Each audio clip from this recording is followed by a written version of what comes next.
Patapos na ang pag-aaral sa 3 emergency ventilators na gawang Pinoy. Ito na raw ang posibleng sagot para madagdagan ang ventilators na tumutulong sa pagsalba ng mga pasyenteng may severe case ng COVID-19. Magbabalita si Jen Kalimon.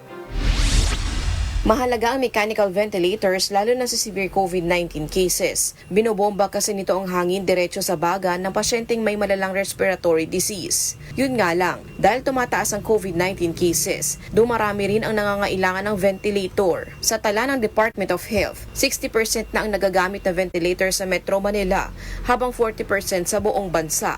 Noong nakaraang taon, 22 proposals ang natanggap ng DOST sa pagdevelop ng emergency ventilators. 3 grupo na ang nabigyan ng go signal matapos pumasa sa functional at safety requirements.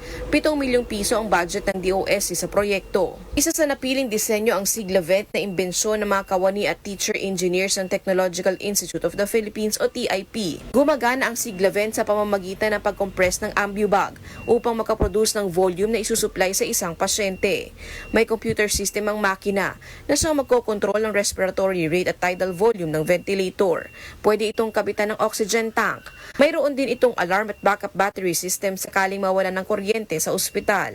Normally kasi yung ambubag, pag ina-actuate, tao lang kamay lang ng tao. Either nung nurse or nung ibang doktor sa ER or kung minsan, pag talagang kapos na sa tao, medical practitioners, yung mga family members na lang nakikibomba doon sa ambubag sa tabi ng pasyente. So we decided that that would be something that would be very useful. Naghahanda na ang TIP na itest ang device sa tao.